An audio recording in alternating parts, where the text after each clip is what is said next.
Oh boy, do we have a steamy video for today. Do we have a spicy one? Woo! Guillermo Del Toro's 2025 Frankenstein.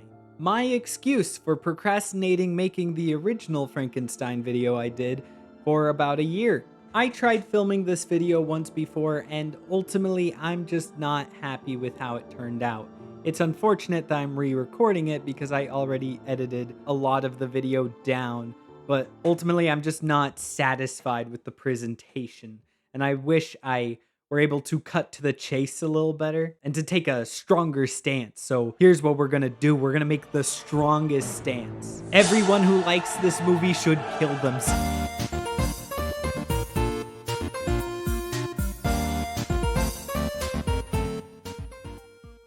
I am a YouTuber. That means I am never wrong when I say that Frankenstein is awfully good. Not really. It's a mixed bag. The reason why I feel like I had a hard time trying to take a strong stance when I initially tried to record this video is this movie is very clearly made with a lot of passion. And not just a lot of passion in the sense to where it's like, oh, you can tell from the way Guillermo del Toro talks about Frankenstein that he really likes the book. But rather, like, you can tell in the filmmaking of this movie that this is not just some cash grab. This is a lot of passion put into this movie to make it a very good movie. And to a degree, it really is a pretty good movie.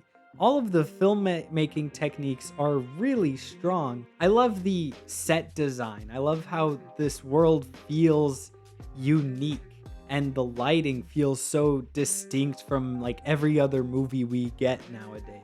The costuming fits this aesthetic very well that they're building, and it really feels like everything in the filmmaking department is coming together to make something that stands out on its own. And all of the acting performances are really strong, even when I don't really like the writing they're working with. And some of the changes from the source material I really like. All in all, I'd say this movie made me a very big Guillermo del Toro fan. I have not actually watched any of his movies since I first watched this one, but that's just because I am bad at watching movies. But I have been meaning to watch his movies ever since I saw this one because I genuinely really like his filmmaking style, and I feel like there's a lot to learn from his filmmaking style. If you want to better your craft as a filmmaker, I would say absolutely watch this movie. The attention to detail is incredibly good, and the way the movie can pull your focus to certain things through the uses of color, of framing, through beautiful sets, like just everything is at a 10 here. However, you can't get away from this nagging feeling as you watch the movie that this is an adaptation. So inherently, it is going to be compared with the original. And the original book is a book I have read a lot and have made a whole video about it because it is my favorite book. Now, what made it my favorite book? Let me tell you. The first time I read this book, I read it just about the same way as everyone else does. I had these expectations. You know, everybody told me the book was way different than the black and white movie, and then they would basically tell me what the book is about.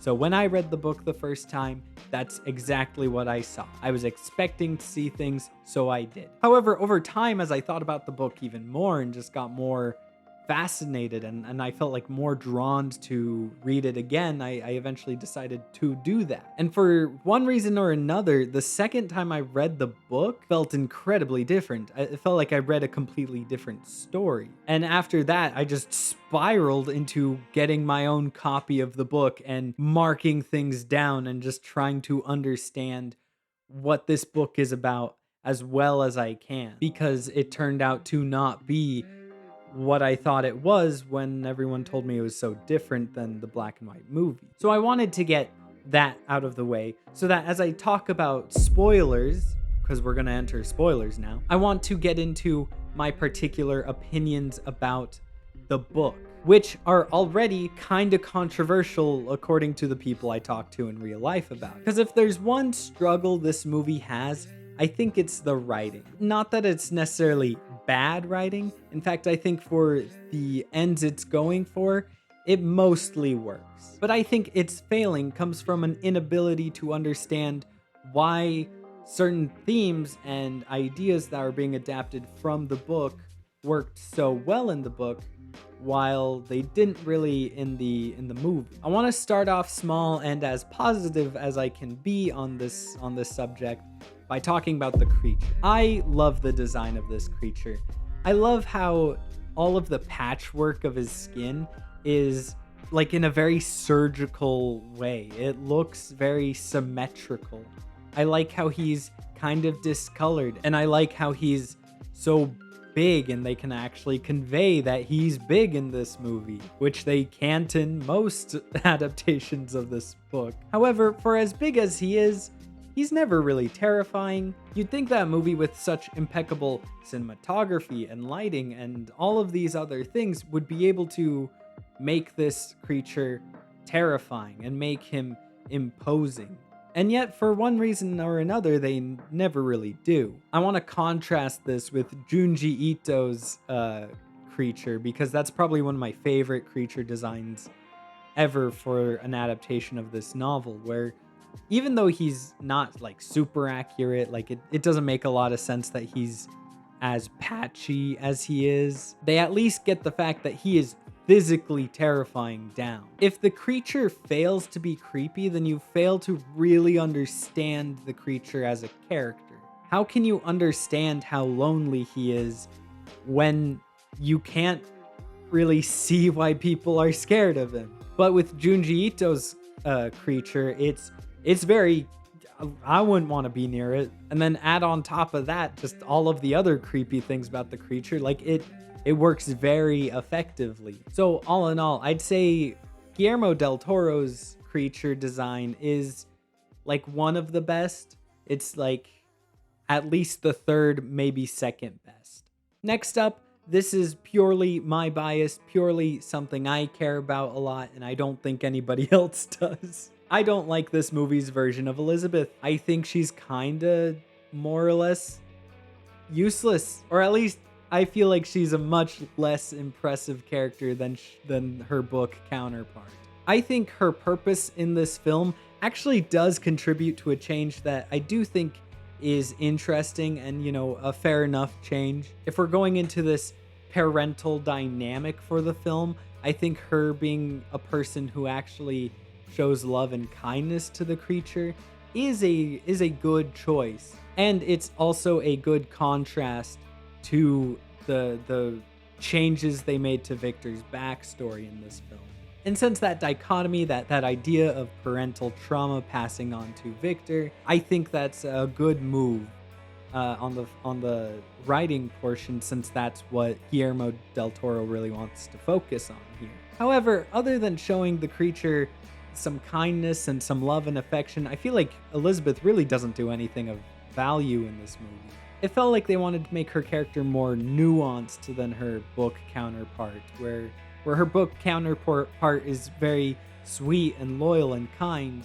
They wanted to make her, in this movie, a postmodernist. Honor, country, valor, these surely are worthwhile, elevated ideas by themselves, and nevertheless men are dying for them, in a decidedly unelevated way. This version of Elizabeth would not be the kind of person to defend you at your own trial, but at least she has nuanced opinions. You see, if we take a female character and give her a unique philosophy, then it won't matter that she doesn't have anything to actually do that's particularly relevant in the story.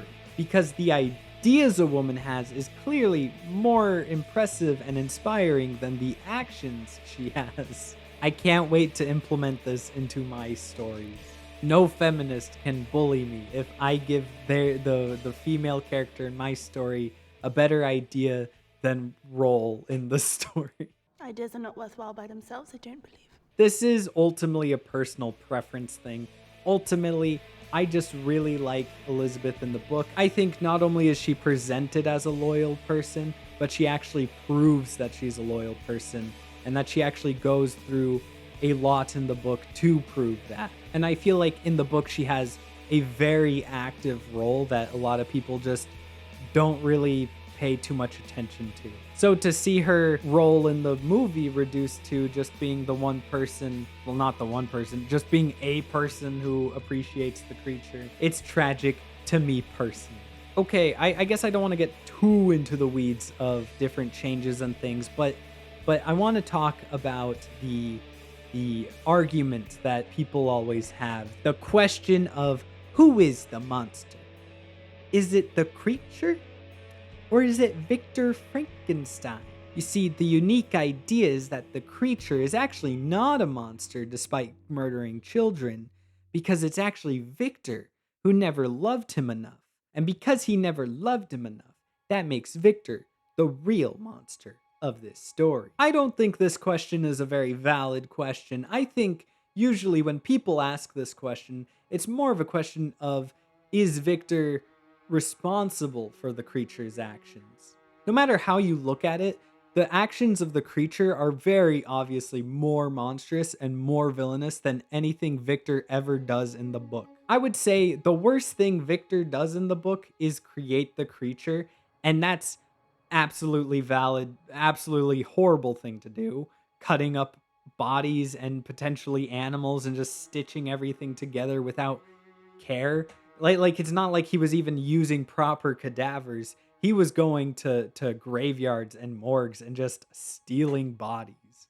That's disrespectful to the dead. It's creepy. It's weird. It's awful. I'm not gonna run defense for Victor creating an abomination of life. And the book isn't going to do that either. I think Victor is meant to be not just a sympathetic character, but a relatable character. When I say in my previous Frankenstein video that I see Victor as a heroic character, I mean that to mean that he's kind of like us. We should project ourselves onto him and see as he befalls this horrible tragedy.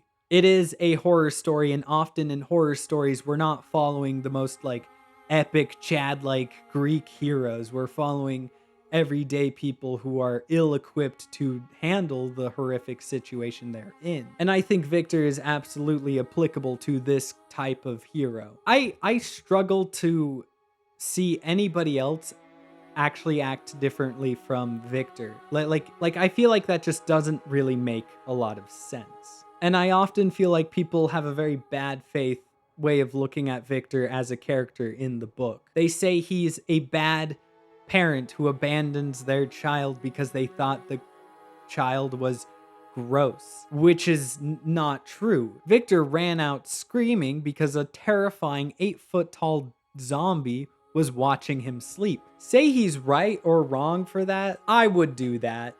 I'm listen, I'm a scaredy pants, you know? If I saw a zombie watching me while I sleep, I'd be running for the hills. I would never go back to that apartment.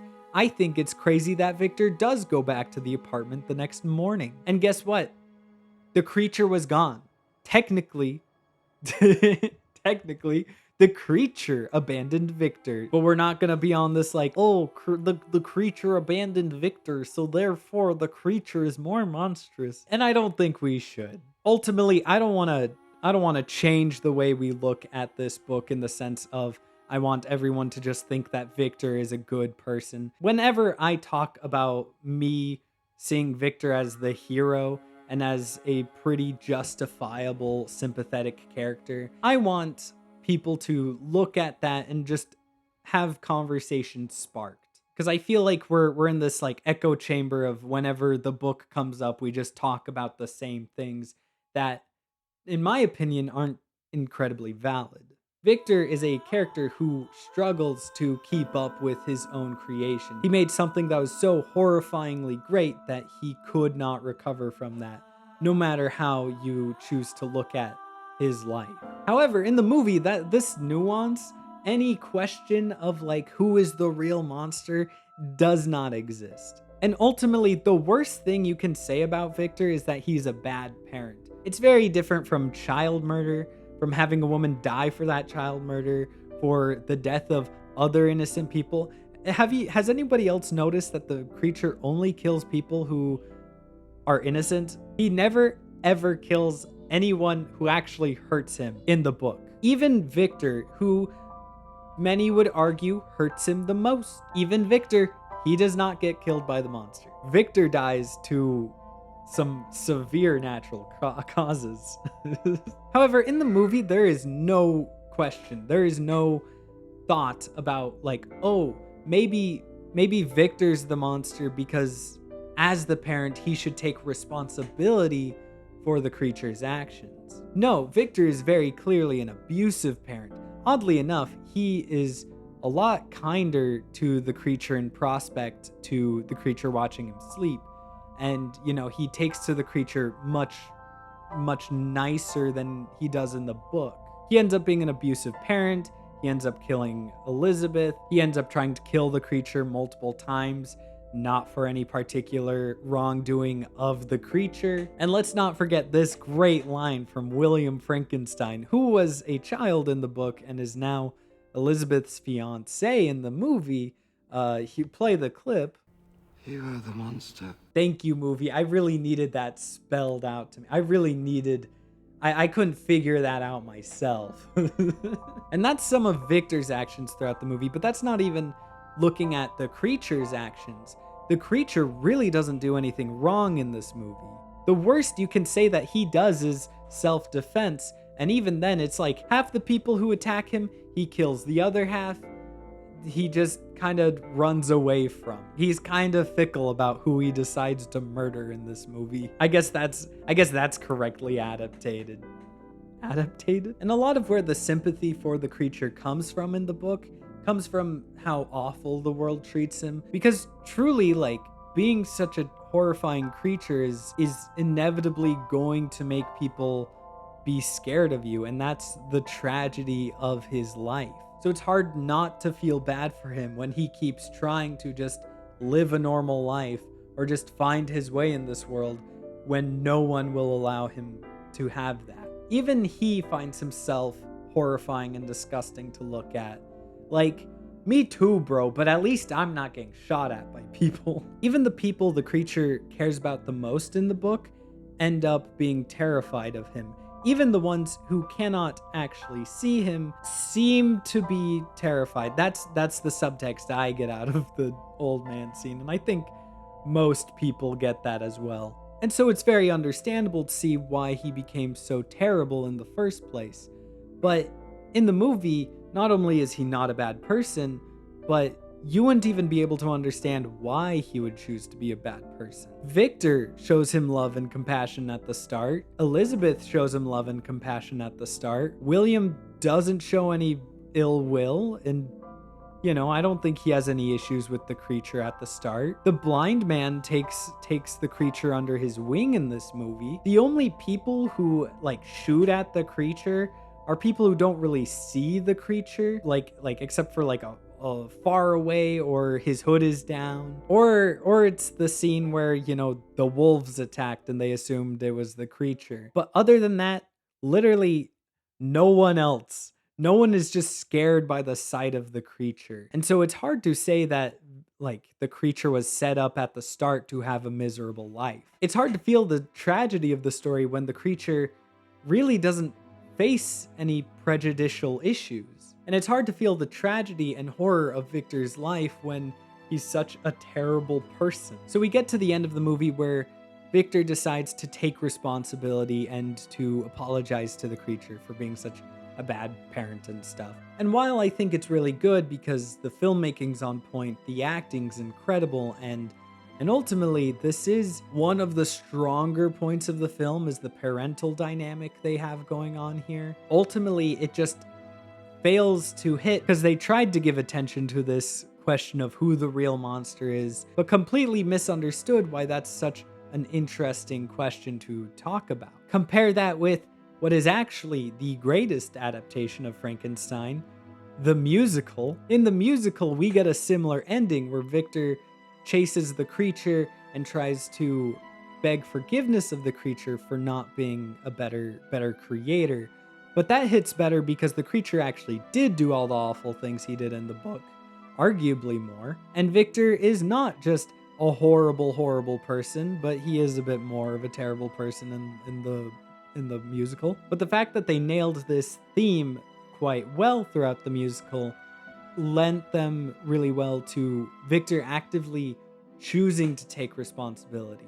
It doesn't really matter whether Victor really is the monster or not, because he has decided to bear that on his shoulders to be a better creator for his creation. But that depth, that emotional weight, I just don't feel at the end of the movie. And then we cut to the creature looking out in the distance at the sunset or the sunrise, and I fail to feel the weight of that too, even though that's supposed to be such a big and powerful moment, because there's no question as to whether there is hope or not. The creature can just start a new life.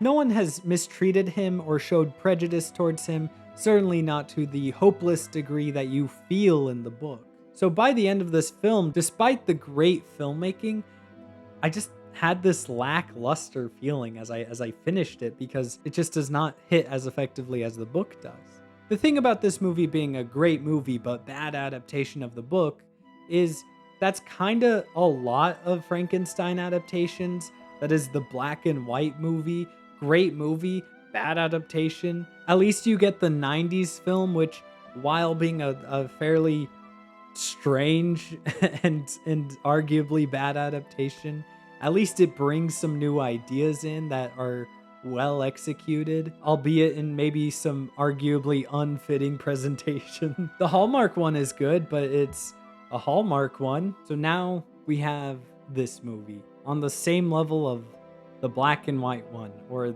the 90s one.